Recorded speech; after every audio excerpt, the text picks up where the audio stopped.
يعني هو كان في برزنتيشن بس عشان الاضاءه والالوان يعني هحاول ان انا اتكلم اكتر. قبل ما ابتدي عايز اعرف منكم كده مين عارف يعني ايه سايبر سكيورتي؟ ماشي قول لي كده.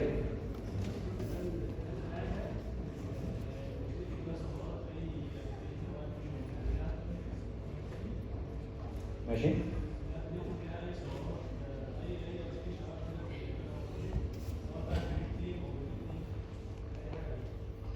عظيم جدا. مين تاني؟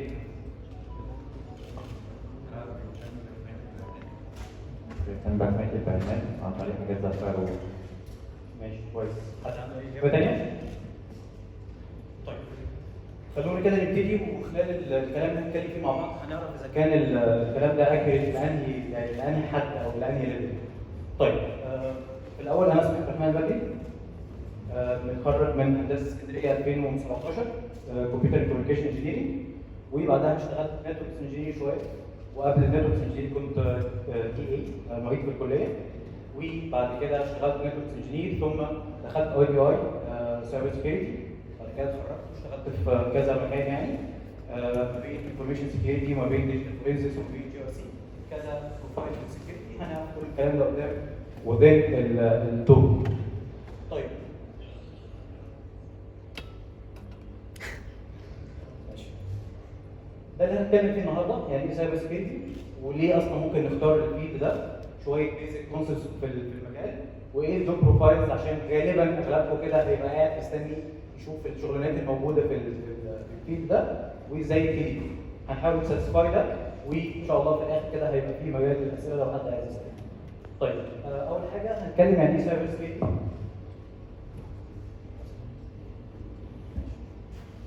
بعيدا عن المكتوب الكلام النظري ده، السايبر سكيورتي هو الاكت اوف سكيورينج سايبر سبيس.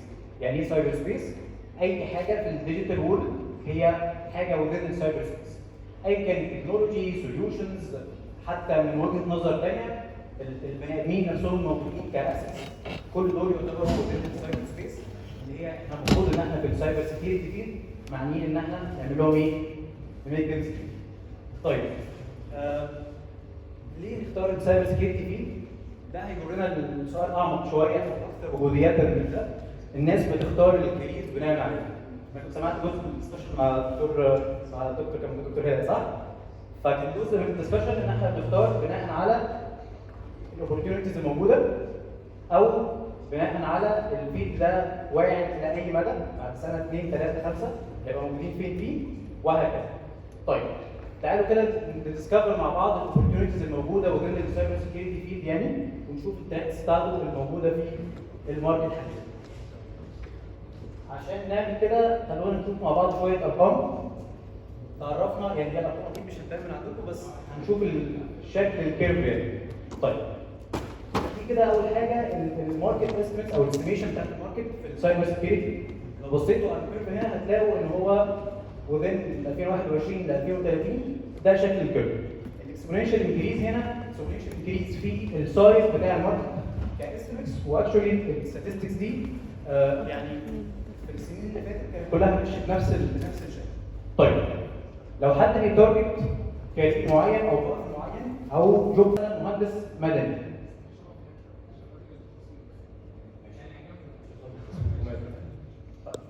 لو احنا مثلا اتكلمنا عن حد عايز يبقى مهندس مدني، فهل هيقدر مثلا يخش يذاكر الكلام ده من مثلا على الانترنت لوحده؟ غالبا لا صح؟ طب ميكانيكا؟ برضه غالبا لا صح؟ طيب التخصصات اللي بتقرب من التكنولوجيا عموما انت بيبقى عندك اوبورتيونيتي انك انت تكومبيت فيها مع اي حد في اي منطقه في العالم بكابل انترنت ولابتوب مثلا، ولا يشترط في اللابتوب ده مواصفات عظيمه في اغلب الاحيان. طيب في المجال بتاع السايبر سكيورتي تقريبا هو احد المجالات اللي بتكفر اغلب البوينتس دي. تقدر تتعلم الريسورسز افيلبل محتاج جايدنس غالبا بس جايدنس افيلبل برضه موجود، زائد ان هو في ماركت نيد احيانا بيبقى في بين حتى مش بس نيد في الماركت. من الارقام برضه اللي بتاكد على الكلام ده انه الاستيميت برضه في الريفينيو في الفيد بتاع السايبر سكيورتي بنفس الشكل بنفس الكيرف بيفولو اكسبوننشال انكريز كيرف او ستايل يعني في السنين الجايه. برضه الستاتستكس دي من 2021 لحد 2030 فدي على مدار 10 سنين. لو رجعنا برضه لنفس السورس اللي بنجيب منها الستاتستكس دي بنلاقي انه في السنتين اللي فاتوا كان نفس شكل الكيرف، فبالتالي واضح انه الاكيوريسي عاليه جدا، فبالتالي واضح ان احنا مكملين في نفس الشكل.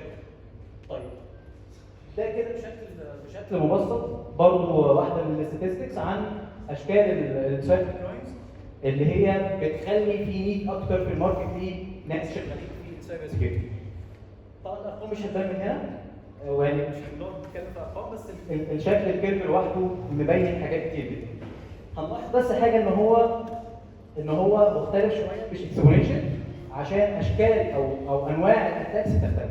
مثال صغير، الزياده اللي هو البورت قبل الاخير ده كان مثلا في 2021 واللون البنفسجي اللي تحت ده هو عباره عن السكام او الفيشنج. ده شكل من اشكال الاتاكس وليكن منه ان انا ابعت لك مثلا ميل او ابعت لك لينك او حاجه واحاول ان انا يعني اتريك يو انك انت تخش تستخدم اللينك ده وهو ماليش سبيل. طيب لو هتلاحظوا الزيادات هنا في البورت ده من انواع الاتاكس كان في 2021 اللي هي كان فيها كورونا. تمام؟ طيب شكل الاتاك ده او شكل الجراف ده بيقول لك انه والله المجال ده ماشي اصلا مع حياه الناس. في الفتره دي الناس كلها قاعده في البيت، كل الناس بتعمل ايه؟ تشتري حاجات اونلاين وفي اوفرز كتيره جدا والسيرفيسز كلها تقريبا بتتحول ان هي تبقى اونلاين، فبالتالي كان في مساحه كبيره ان الاتاكس تزيد بالشكل ده. طيب بنلاقي ان الشيء نزل في الفتره دي او في الفتره اللي بعدها من نوعيه الاتاكس دي كحاجات ريبورت دي سايبر كرايمز اوريدي حاجات حصلت. طيب ايه تاني برضه؟ الثالثه او الرابعه كمان. ايه تاني؟ ده نفس الكيرف بس بيوريك الانكريز عامل ازاي كشكل يعني مش حاجه رقميه. طيب ده نفس الرسمه تقريبا من 2016 ل 2022 كان التوتال بتاعها برضه نفس الترند ماشي بنفس الشكل اللي هو الفيشنج اتاكس. احنا يعني قاعدين في صح؟ ده الكوست بقى. في الماركت عموما طالما في حاجه فيها نيد عالي، فيها ديماند عالي، فيها يعني ماركت شير اكبر للناس اللي بيشتغلوا فيها، بالتالي لازم يبقى محسوب فيها الكوست بتاع الكرايم او الكوست بتاع الافكت اللي بيحصل من ان السايبر سكيورتي عموما ككواليتي او كاكزيستنس اصلا يقل، وكمان زياده نسبه السايبر كرايمز الموجوده في الكوكب يعني بنفس تقريبا الكيرف بتاع الزياده في النيد والزياده في الريفيو. ليه؟ ببساطه انه في اتاكس اكتر مور سوفيستيكيتد، التكنيكال في الاتاكس دي او التكنيكال بارت في الاتاكس دي بيزيد، وبالتالي يبقى في سيرفيسز ليها علاقه بالسايبر سكيورتي فالكيرف بيزيد بنفس الطريقه. بتقول ان والله وذين 2022 ده الورك فورس سيرفي بتاعهم او الريبورت بتاعهم في 2022. في 2022 كان عدد الناس اللي شغالين في الفيلد ده وورلد وايد حوالي 4 مليون و600,000 وشويه. طيب لو بصينا على الاستيميت للورك فورس جاب هنلاقي ان هو تقريبا 3 مليون و4 مليون. معنى الكلام ده ايه؟ معنى الكلام ده انه في ناس كتيره شغالين في الفيلد بتاع السايبر سكيورتي 4 مليون وي، بس في جاب يعني في نيد في الماركت، في نيد في الجوب بروفايلز اللي ليها علاقه بالسايبر سكيورتي تقريبا 3 وي 3.5 مليون. طيب احنا هنا بنقف ونرجع تاني للفكره اللي كنا بنتكلم عنها. في نيد في الماركت، في سيرفيسز بتزيد يوم عن يوم، في تكنولوجيز بتزيد، اتاكس بتزيد، تكلفه السايبر كرايمز بتزيد، وبالتالي الناس بتتجه ان هي تهاير بروفيشنالز في السايبر سكيورتي وان هي تدفع فلوس وتنفست في السايبر سكيورتي. طيب انا بالنسبه لي كحد بشوف كارير وبحاول اشوف كده تقريبا هو دي مستقبل ولا لا. لما ابص على الارقام دي الاقي في نيد حقيقي في الماركت، وبالتالي عدد الناس اللي شغالين في الفيلد ده وعندهم سكيلز كويسه وعدد اقل بكتير جدا من الماركت محتاجه. وبالتالي عندي اوبورتيونيتي ان انا والله لا ممكن ان انا اخش في الفيلد ده لانه فيه جامد جدا. طيب حاجه كمان اضافيه، طبعا كلنا بنفكر دايما بالبارت بتاع اللي هو هقبض كام يعني بعد كل الكلام ده. مش هو ارقام كتير، بس وانس انك تلاقي الشكل ده عموما في اي حاجه في اي شغلانه فانت لازم تكسبكت انك انت هتبقى من الناس اللي هم المفروض يعني في مكان كويس في سن الرواتب في اي اورجانيزيشن. طيب ليه بقول كده؟ بقول انه مفيش رقم ثابت، لانه زي ما نشوف قدام الماركت مش حاجه واحده. في كذا يعني امبلوير او في كذا طائف من الامبلويرز موجودين في الماركت، وبالتالي كل واحد فيهم ليه بروفايل. هندسكس شويه حاجات اساسيه منهم في السلايدز دي. طيب بس عشان نفهم اصلا يعني الكلام اللي قلته في الاول بتاع ان احنا نديفند او نسكيور سايبر سبيس والكلام ده كله، نفهم احنا عايزين نأشيف ايه اصلا. خلونا نبص على السلايد دي. طيب دي حاجه اسمها سي اي اي، ودي مش السي اي اي الثانيه، السي اي اي حاجه في السكيورتي يعني. السي اي اي ده المين موديل، الحاجات اللي احنا محتاجين نأشيف في محدش يطلع او يبقى ليه اكسس على الداتا دي او على الاكونت ده ما عدا الناس اللي هم ليهم الاثوريتي، بمعنى صاحب الحساب او حد مثلا معمول له توكي. دي كده الكونفدينشاليتي. طب الانتجريتي حد يتوقع؟ ماشي. يعني ايه مقصود كده؟ يعني ايه معلومات اكيد؟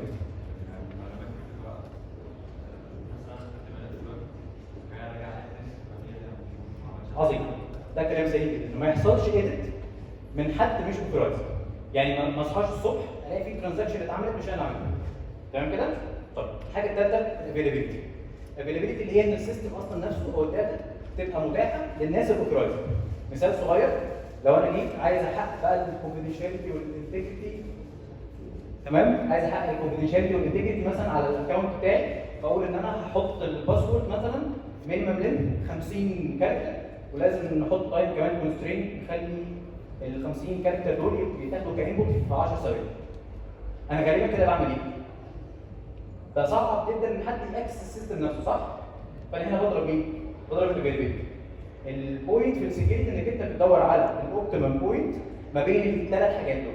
الثري بيلرز دول لازم نوصل للاوبتيمم بوينت في النص ما بين الثلاثه. ما ازودش حاجه فيهم على حساب التانيين عشان ما اثرش على السكيورتي بوستشرز او الشكل بتاع السايبر سكيورتي في المكان. طيب هو انا لما كنت بتكلم انه يكون حد اوثرايزد او ان هو يكون فيه اوثنتيكيشن، ده معناه ايه؟ بمنتهى البساطه لما بقول ان انا عندي سيستم او داتا، المفروض ان انا بعمل اوثنتيكيشن، يعني بخلي الناس يثبتوا ان هم الاشخاص اللي بيدعوا ان هم يعني نفسهم. بمعنى تمام الكلام ده كله، وانا بقول ان انا عبد الرحمن وبلوج اليوزر نيم عبد الرحمن. تمام؟ محتاج اثبات. تمام؟ الاثبات عباره عن ايه؟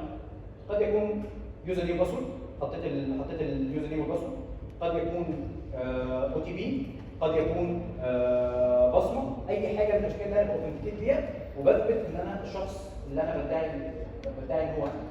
طيب وانس ان انا بيبقى لي اكسس عموما على اي داتا او على اي سيستم، انا محتاج ان انا افرق ما بين البريفليجز بتاعت الناس المختلفه. يعني عبد الرحمن مثلا على سيستم ما ممكن يكون ادمن، طيب على سيستم تاني ممكن يكون نورمال يوزر، تمام؟ على سيستم تاني ممكن يكون اصلا ملوش اكسس. فده الليفل بتاعه او الليفل البريفليج اللي بياخده على سيستم ما، ده الاوثرايزيشن. طيب من الحاجات الثانيه برضه مبدا كده اسمه النون ريبيتيشن، بمعنى ان انا ما اقدرش انكر حاجه حصلت. لو انا بعت مسج اقدر اثبت بالتكنولوجي او بطريقه غير قابله للانكار انه يوزر معين هو اللي بعت الداتا او يوزر معين استقبل الداتا وهكذا. كل دول من المبادئ الاساسيه في السايبر سكيورتي عشان نجمع بس مع بعض قدام واحنا بنشرح في البروفايلز او في الجوب ديسكريبشن. من الحاجات برضه الاساسيه حته الاوديتنج او الاوديتابيلتي، اللي هو ان انا اي سيستم عندي يبقى قابل ان هو يتعمل له اوديت عليه ويتعمل عليه تشيك عشان نضمن ان هو فعلا ماشي بالشكل السليم. طيب ده كده الحاجات الاساسيه في السايبر سكيورتي. خلينا بقى نبص على الحاجه اللي انتم كنتوا مستنيينها او حابين تسمعوها، الدومينز اللي جوه السايبر سكيورتي. طيب بص كمين الاحسن بالظبط. احنا قلنا السايبر سبيس اي حاجه في الديجيتال وورلد، صح؟ وذين ده هنلاقي كميه بروفايلز ضخمه جدا. بعضها كده هقول لكم سيناريو نشرح فيه كذا حاجه وبعد كده نبتدي نكمل على باقي البروفايلز. في يوم ما بنشوف دايما في اي ايفنت كبير بنلاقي ناس قاعدين في روم ايا كانت اسمها كنترول روم او اسمها ايه، الروم دي موجود فيها قدامهم شاشات بتنقل حاجات من كاميرا، صح؟ طيب عاده دول بيبقوا مهتمين بايه؟ مهتمين مثلا ما يبقاش فيه حاجه الليجل بتتعمل او انسيدنت او مشكله ما بتحصل، صح؟ هنطبق ده على السايبر سكيورتي. في تيم قاعد بس قدامه شاشات، بس الشاشات مش عليها نقل من الكاميرا، الشاشات دي عليها لوجز زي ريبورتنج لكل ايفنت بيحصل على اي سيستم. يعني ايه ايفنت؟ يعني ببساطه اي حاجه بتحصل. حد عمل لوجن، حد حاول يعمل لوجن وفشل، حد حاول ان هو مثلا يعمل لوجن مرتين وبعد كده وفشل في المرتين وبعد كده نجح في المره الثالثه. كل دي اسمها ايفنتس. ايفنت حاجه حصلت، سواء حاجه حلوه او حاجه مش عايزينها. طيب الناس دول بنسميهم سكيورتي اوبريشن سنتر، دول هدفهم المونيتور. السكيورتي اوبريشن سنتر او السوك دول ناس قاعدين بيعملوا مونيتور. اكشلي هما دايما بيقسموا كده ل 3 ليفلز او 3 تيرز، تير 1 تير 2 وتير 3. كل تير بينه وبين اللي بعده فرق في الاكسبيرينس، فرق في السكيلز، وفرق برضه في الريسبونسبيلتيز. من اول تير 1 اللي هو بيعمل مونيتورنج بس، بيشوف السورسز او اللوج سورسز، الحاجات اللي جايه منها الايفنتس دي يعني، وان هو يقدر يعمل اناليسيس بسيط عليها او يقدر يكورليت يشوف حاجات ليها علاقه ببعض ولا لا، ويحل بعض المشاكل البسيطه، وبعد كده يعني يعمل نوتيفيكيشن للتيم اللي اعلى منه او للناس اللي هم في لاير 2 او في تير 2. طيب تير 3 احيانا بيبقى داخل فيه الفانكشناليتي بتاعت دي اي ار، وهنعرف يعني. لما بيحصل ايفنت احنا لازم نبقى فاهمين ان الايفنت ده بينديكيت حاجه طبيعيه او حاجه مش طبيعيه. اي اب نورمال بيهيفير بيوصل لنا، الطبيعي ان احنا بناخد قصاده اكشن. بمعنى لو جيت قلت ابسط مثال، حد حاول يعمل لوجن 20 مره في 5 ثواني، هل البيهيفير ده طبيعي؟ ده الاتيود بتاع يعني ده البيهيفير بتاع بني ادم؟ غالبا حد بيعمل حاجه ماليشس، حاجه مش صح على السيستم ده. وغالبا الشكل ده شكل ان في حد بيعمل بروت فورس، بيجرب او بيعمل جيسنج بسكريبت مثلا او حاجه. طيب الايفنت ده او الحاجه دي لما حصلت المفروض ان هي تكون ويل كونفيجر على السيستمز بتاعت السكيورتي ان هي تعمل نوتيفيكيشن. تمام كده؟ طبعا النوتيفيكيشن ده المينيمم ليفل، في ليفلز اعلى ان هي بيتاخد ريسبونس اكشن بشكل اوتوماتيك، بس خلينا في ليفل بسيط. هنا الناس بتوع السوق خدوا بالهم وابتدوا يدوا ريبورتنج ان والله في مشكله. مين اللي بيتدخل؟ يا اما كنا اتكلمنا عنهم تي 3، يا اما ناس اسمهم دي اف اي. طيب دي اف اي ار داتا فورنسكس اند انسيدنت ريسبونس. الانسيدنت هو ايفنت حصل بس مش المفروض يحصل، يعني مشكله حصلت. تمام؟ بينما الايفنت كلمه ايفنت حاجه حصلت، سواء كانت مرغوب فيها او غير مرغوب فيها، سواء كانت حاجه طبيعيه او حاجه مش طبيعيه. تمام؟ طيب لو قلنا ان احنا حصل عندنا انسيدنت، تيم الانسيدنت ريسبونس اتدخل ومعاه تيم داتا فورنسكس. في بروسيجر ليست، يعني عارفين يعني قوائم الحق في اي مثلا اي حاجه فيها اكشن، غرفه عمليات مثلا او طيران او اي حاجه من هذا الشكل، بيبقى فيها زي قائمه تحقق كده شويه اكشنز ورا بعض وبتتاخد بالترتيب. الناس بتوع الانسيدنت ريسبونس عندهم نفس الستبس، من اول ان انا بتعامل او بجهز لاي انسيدنت تحصل، لان انا بتعامل مع الانسيدنت لما تحصل بمجموعه خطوات عشان مبدئيا اوقف الانفكشن اللي حاصل او اوقف الايشو ما تزيدش عن اللي حصل فيه. زائد ان انا كمان بحاول ان انا اكونتين الامور ما تبقاش اسوء، والستور النورمال اوبريشن وافهم ايه اللي حصل، وبعدين امنع ان هو يتكرر تاني. الليست دي بتتضمن شويه حاجات كتير جدا، هم الناس بتوع الانسيدنت بيبقوا مسؤولين عنها، سواء كانوا اسمهم انسيدنت ريسبونس تيم او تير 3 في السوق. تمام؟ طيب في الفتره الاخيره، في السنين الاخيره بقى في حاجه اسمها ديجيتال فورنسكس الانسيدنت ريسبونس كتيم واحد. ليه؟ لان بمنتهى البساطه في كورنري كتير جدا في الفانكشن بتاعتهم، الشخص بتاع الانسيدنت ريسبونس محتاج يكتشف المشكله ويرستور والكلام ده كله، بس وذين البروسيس دي انا محتاج اشوف التريسز اللي اتثبت في الاتاك. حد عمل اتاك على السيستم عندي مثلا، فانا محتاج اعرف والله ايه التريسز اللي اتثبت. الاتاكر دخل منين في الانفايرمنت، ابتدى من فين وراح فين وهكذا. التريسز اللي بيسيبها دي الناس اللي شغالين في الداتا فورنسكس بيشتغلوا عليها، وبالتالي بقى الاغلب انه بيبقى في اي ار تيم حاجه واحده، سواء كان تيم مستقل او كان يعني كونسيدر از ان هو تير 3 في السوق. طيب لحد كده اتكلمنا عن السكيورتي اوبريشنز والدي اف اي ار. وضمن الانفستيجيشن احيانا بيحصل انك تلاقي سامبل غريبه، ابلكيشن شكله غريب، حاجه شكلها مش طبيعي. حاجه دي ممكن تكون فايل، ممكن تكون بروسيس، ممكن تكون اي حاجه من الارتيفاكتس، يسموها الارتيفاكتس. مين الشخص المسؤول او مين التيم المسؤول ان هو يعمل اناليسيس على الكلام ده؟ لو عندي سامبل مثلا انا عايز اشوف، انا شاكك فيها، عايز اعرف اتاكد منها ان هي والله دي حاجه ماليشيس ولا دي حاجه طبيعيه. دي من المالور اناليسيس. المالور اناليسيس ده بروح اقول والله حصلت انسيدنت معينه وانا بانفستيجيت لقيت الفايل ده شكله غريب والفايل ده داونلود في الوقت اللي كان فيه انسيدنت. فاديله السامبل دي وهو يبتدي يعمل عليها انواع معينه من التست يعني عشان في الاخر يطلع ديسيجن ان والله السامبل دي سامبل لمالور ولا لا. ولو هي سامبل لمالور يقول لي والله المالور ده عمل 1 2 3 4 فتح كونكشن على سيرفر معين، عمل داونلود لفايل تاني، عمل انجكشن في بروسيس معينه في الديفايس ده او التايب بتاعه، وبالتالي ان انا بقدر اخد الكاونتر ميجرز اجينست السامبل دي وهكذا. طيب ده كده سيناريو عندنا فيه على تقريبا 3 بروفايلز على التقريب. جنب البروفايلز دي في حاجات تانية كتير. انتوا اغلبكم لو سمع عن حاجه في السكيورتي فهو غالبا سمع عن البنتست فهسيبها. جنب الناس دول المفروض ان احنا من ضمن الحاجات اللي احنا اتعلمناها انه كان في ايشو معينه في كنترول معين في السكيورتي. تمام؟ طيب في ناس بتوبريت الكلام ده بيتسموا احيانا نتورك سكيورتي، ما بحبش التسميه دي بس نمشيها نتورك سكيورتي.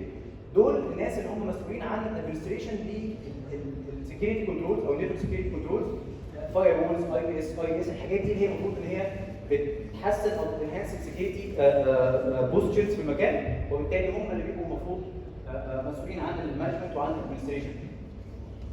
طيب جنب البارت ده هتلاقي دايما اي فيد بتكتب اسم الفيد وبعد كده تكتب جنبه سايبر سكيورتي.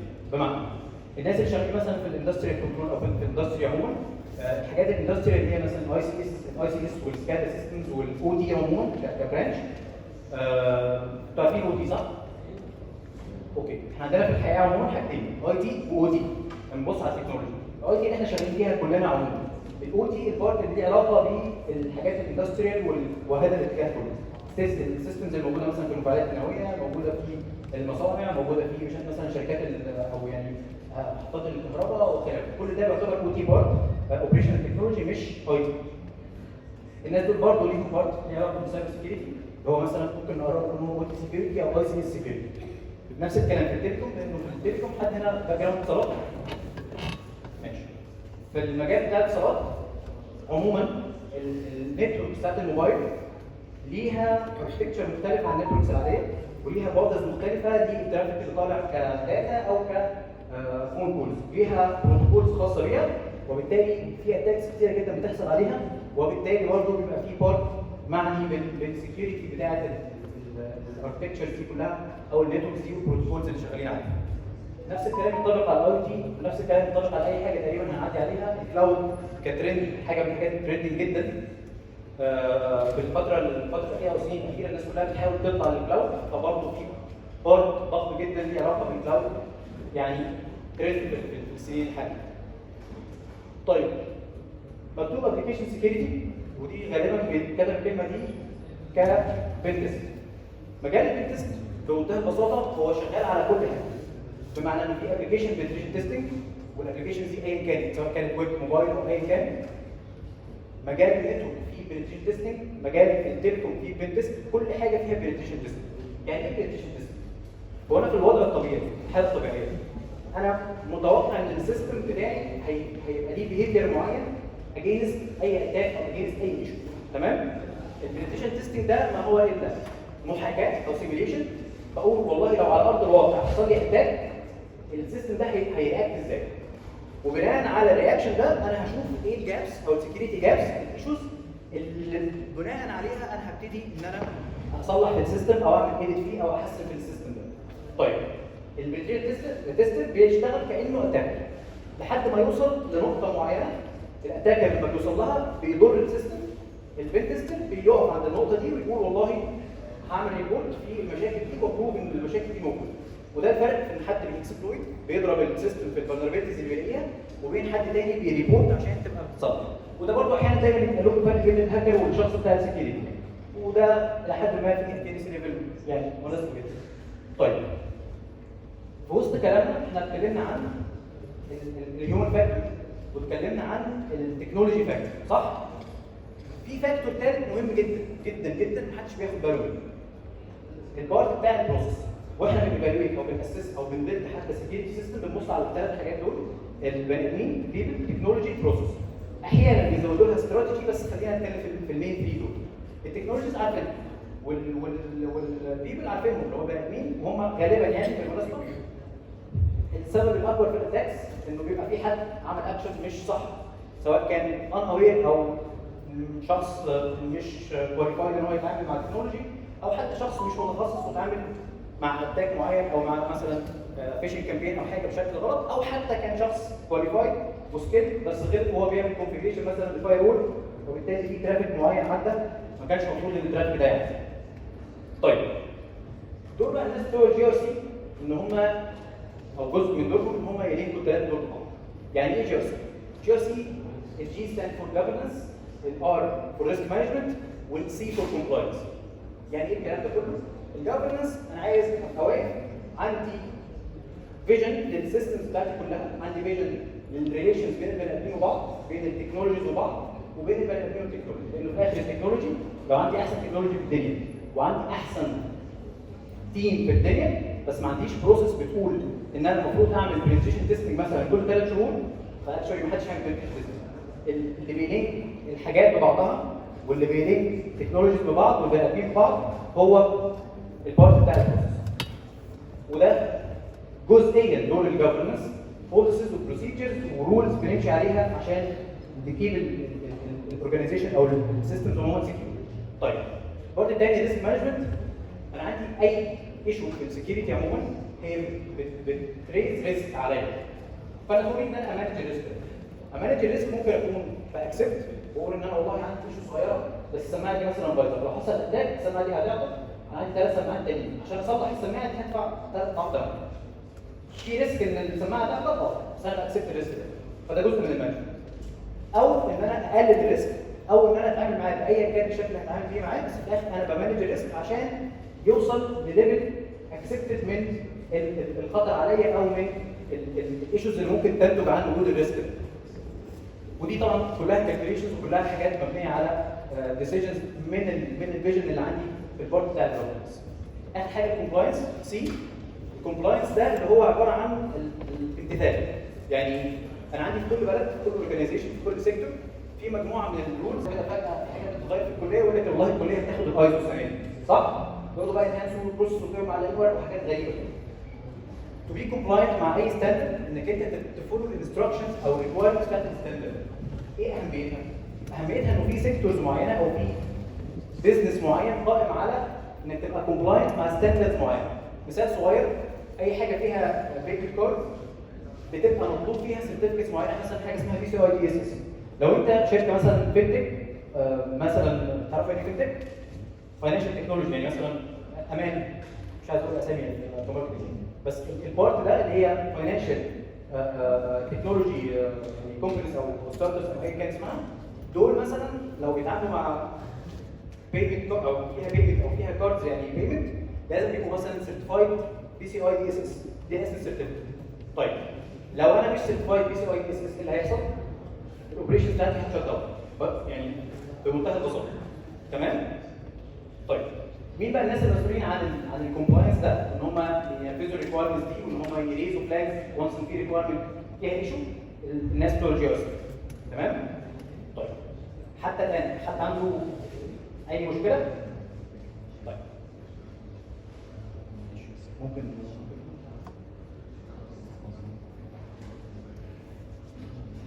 وزي البروفايلز دي احنا بنتكلم في الكاتيجوريز بتاعت الامبلويرز تقريبا في 3 to 4 مين كاتيجوريز. اول حاجه طبعا البارت ده الريجوليتورز او الجفرمنت اللي هو انت اللي بتحط الرولز اللي المفروض الناس تمشي عليها. اكشولي مثلا الATRB جهاز تنظيم الاتصالات مسؤول عن ان هو يحط رولز للسيكتور اللي هو مسؤول عنه. البنك المركزي مثلا في حاجه اسمها الفينسر مسؤوله مثلا عن السكيورتي بتاع الجزء الفاينانشال في البلد وهكذا. فده بارت. البارت الثاني انك انت تشتغل في فيندور. يعني ايه فيندور؟ مثلا بنتكلم عن كاسبرسكي فيندور، بتعمل برودكت في الفيلد بتاع السايبر سكيورتي وبتبيع البرودكت ده للناس او بتدي سيرفيس معينه على ليفل الشركات كلها. طيب الليفل اللي بعده او الشكل اللي بعده هتشتغل سيستم انتجريتور او انتجريتور. يعني ايه؟ يعني حد بيأد سيرفيس او بيدي سيرفيس وليكن مثلا برزنتيشن تيستنج في ريكوايرمنتس انك انت تعمل مثلا بريدكشن تيستنج، فمش لازم تكون عندك السكيورتي تيم جواه بريدكشن تيستنج فانكشن، ممكن تهاير حد او تعمل كونتراكت مع حد هو اللي يعمل لك السيرفيس دي بره الاورجنايزيشن بتاعك. زائد الانتجريتورز برضه هم البارتنرز بتوع الفندرز، بمعنى ترند مايكرو مش لازم تكون مثلا دايركتلي بتبيع البرودكتس بتاعتها في مصر، ممكن يكون في شركه عامله بارتنرشيب مع ترند مايكرو وبتبيع البرودكتس بتاعتها وبتدي سبورت وبتعمل ديبلويمنت وبتعمل اليوز كيسز وبتعمل كل حاجه للكلاينتس. فانا بدل ما اشتري البرودكت نفسه من ترند مايكرو بشتريه من البارتنر بتاعه مثلا وليكن في مصر. الحاجه اللي بعد كده الانتربرايز ماركت. الانتربرايز ماركت لما نتكلم عن الكلاينت سايد يعني مثلا شركات الاتصالات، الانترنت سيرفيس بروفايدرز، وليكن مثلا شركات زي ما اتكلمنا من شويه الحاجات اللي شغاله في البانكينج سيكتور او في الفاينانشال سيكتور كفاينانشال سيرفيسز او خلافه، كل دول من وجهه نظر السكيورتي دول كلاينتس، دول العملاء اللي انت بتديهم سيرفيس سواء كان سيرفيس او كان حتى تكنولوجي بتبيعها. تمام؟ طيب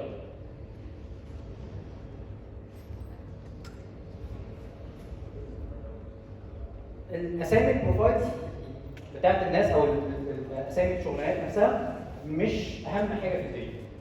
كان الدكتور بيتكلم من شويه عن انك انت بتشوف لو انت عايز تارجت بروفايل معين او حاجه معينه لازم تشوف الديسكربشن بالريكوايرد سكيلز. اسامي الحاجات ما تعتمدوش عليها بس تفهموا الرول اللي انت هتلعبها في الاورجنايزيشن دي او هتشتغل عليها في وذين اي جوب اوبورتيونيتي. فخلينا نمشي البارت ده برضه عشان الوقت. مثلا هنا البارت بتاع الاناليسيس من اول سوق مثلا تير 1 وتير 2، احيانا بيبقى في تير 3 واحيانا بيبقى فانكشن تير اي اي ار، تكبر بعد كده تبقى تيم ليدر بعد كده تبقى سوق مانجر وهكذا.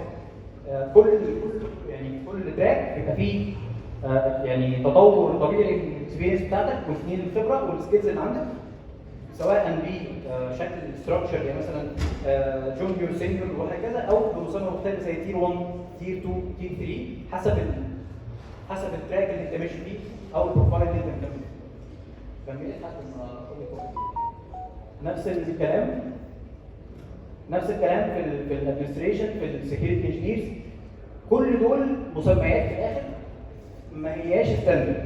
فتلاقي شركه مثلا بتسمي البريتيشن تيستر ابلكيشن سكيورتي سبيشالست او ابلكيشن سكيورتي كونسلتنت او بيسموه مثلا ريسك ادفايزر او ريسك ادفايزر مثلا كونسلتنت.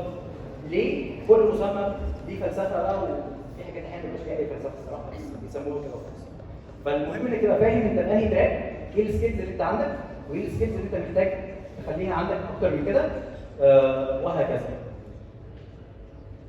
في بارت برضه البري سكيلز، في عندك تكنيكال نولج كويسه بس انت في الاخر مش بتحتاج انك انت تبقى بتوبريت سكيورتي او تبقى شغال في الفيلد بعمق يعني، انت مجرد حد بتروح تقنع مثلا كلاينت ما او حاجه بسيرفيس معينه تبيعها او ببرودكت معين تبيعه، سواء كنت فيندور او كنت موجود في واحده من السيستم انتجريتورز عشان في الاخر تجيب ديلز للاورجنايزيشن بتاعك.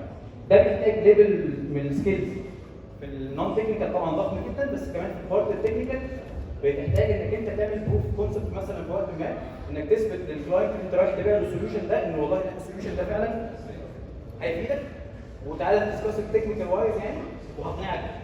فده برضه من البروفايلز، وده غالبا بيبقى يا اما في سيستم انتجريتور يا اما او في انتجريتور او في فيندور. طيب عشان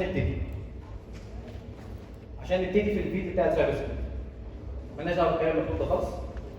بمنتهى البساطه انا محتاج اعرف ايه التراك اللي انا هبتدي فيه وابتدي اخد السكيلز الموجوده. في المطلق في حاجات في سكيلز بتابلاي على الكل، بمعنى انك تبقى مثلا فاهم شويه في سيستم ادمنستريشن دي حاجه اساسيه تماما. انت لو بتعرف توبريت مثلا ويندوز او لينكس يا ريت الاثنين وخصوصا لينكس كمان يعني، ده بارت مهم جدا، بارت اساسي. يعني ايه؟ يعني هتبني عليه بعد كده سكيلز او سكيل سيت ضخمه جدا. مثال صغير، لو انا بعرف اشتغل على مثلا لينكس اوبريتنج سيستم، في كميه تولز كتيره جدا موجوده على لينكس او بيزد على لينكس، انا كده هتبقى متاح لي ان انا استخدمها بسهوله اكتر واقدر اتعامل معاها. ممكن ما يبقاش ليها حاجات مناظره ليها على الويندوز مثلا اوبريتنج سيستم. دي نقطه. النقطه الثانيه السوليوشنز نفسها. كتير منها بيبقى لينكس بيزد. اللينكس اوبن سورس، فبيتاخد الكود بتاعه تمام ويتحط عليه الفيتشرز المطلوبه كلها، ويبتدي يطلع عليه اليوزرز او الكونسيومرز او الكلاينتس كسيستم متكامل. فان انا اقدر اوبريت السيستم ده بيتطلب مني احيانا كتير ان انا اكون قادر اصلا اوبريت اللينكس اوبريت سيستم وهكذا. زائد ان هو بيفتح اوبورتيونيتي قدامي ان انا لو الدنيا صعبه خالص انا ممكن اشتغل سيستم ادمن اصلا. وتنزل بروفايل يعني بس ريليفنت في الفيد دوكيومنت. الحاجه الثانيه السكريبتنج لانجويج يا جماعه، يعني كتابه الكود مع الوقت بيبقى مش رفاهيه. اجزاء كتير جدا من التاسكس حتى بتبقى اسايند للناس في فيلدز مختلفه، ديلي تاسكس يعني بتبقى معتمده على السكريبت. مثال بسيط خالص ان انا اقدر مثلا اعمل سكان او سكريبت بيسكان على اكزيستنس لنوع معين من الداتا. احنا هنا كمبيوتر ساينس او انفورميشن يعني اي اس او كده صح؟ في حد مش ملوش علاقه بالبارت بتاع الديفلوبمنت من قريب ومن بعيد؟ طيب لو انا مطلوب مني مثلا ان انا اعمل ريجكس عشان احطه وذين كود، عشان الكود ده يعني اقدر مثلا اديتكت لو في سنسيتيف داتا او كلاسيفايد داتا موجوده في فايل ما او في دايركتري ما او في مكان ما على سيستم معين عشان اكومبلاي مع ستاندرد معين. حاجه زي كده بتتعمل مانيوال واكيد مش هتبقى منطقيه، يا تروح تشتري مثلا سوليوشن بمبلغ او قدره، يا اما حد عنده سكيلز في التيم بيقدر يعمل السكان ده او بيقدر يعمل الفانكشن وهكذا. طيب ايه تاني؟ احنا قلنا مثلا امبيدد سيستم وقلنا سكريبت او بروجرامينج لانجويج. حاجه كمان ثالثه مهمه جدا الا وهي البيزكس بتاعه السايبر سكيورتي. بعرف اكتب كود، بعرف اشتغل كادمن على لينكس وعلى ويندوز ونتورك كمان ديفايسز، بس في الاخر انا مش عارف ان في حاجه اسمها فولنربيلتي. انا كده ما سمعتش حاجه، كده بروفايل سيستم. كل ما بتكون البيزكس عندي اقوى كل ما بكون عندي اوبورتيونيتي ان انا اكمل او اصلا ابتدي الفيد نفسه. طيب دايما بيريفيروا حاجات زي مثلا سيرتيفايد هاكر او سي اتش ككورس كستارتنج يعني، لانه في شويه بيزكس. طيب كل ما بزود السكيلز عموما كل ما الاوبورتيونيتي قدامي بتزيد. فلما اجي اقول ان انا معايا سكيلز اساسيه وبعد كده مثلا ذاكرت انستنت هاندلنج، فانا كده بقرب شويه من البارت بتاع السوفت او الدي اف اي. نفس الكلام في الديجيتال فورنسكس، ان انا اعرف مثلا اتعامل مع نتورك مثلا مع موبايل فورنسكس، مع مثلا ويندوز فورنسكس، مع فورنسكس في اي بارت من البارتس الموجوده مثلا نتورك، اعرف يعني ايه ارتفاكت، ايه الارتفاكتس الموجوده لما بيحصل اتاك مثلا على ويندوز ماشين انا هروح ادور عليها وهكذا. انا كده بماتش مثلا البروفايل او بقرب من البروفايل بتاع الديجيتال فورنسكس او الدي اف اي ار او حتى السوفت. كل ما بدي سكيل اعلى ليفل اعلى انا بقرب من كارير باث معين او جوب بروفايل معين. بنعرفها ازاي؟ بنسال الناس اللي في الفيلدز دي او بنعمل سيرش بسيط لينكد ان او اي حاجه بنعرف منها والله الماركت حاليا كل مثلا الجي ار سي مثلا بوزيشنز طالبين فيها ان انا اكون مثلا عندي معرفه بحاجه اسمها ايزو 27001، فابتدي اشوف مين ايزو 27001 ده وابتدي افهم هو بيتكلم عن ايه وهكذا. طبعا يعني بنسال دايما الناس اللي هم في الفيلد ده عشان نتاكد ان دي حاجه منطقيه اللي احنا حابين نكمل فيها. طيب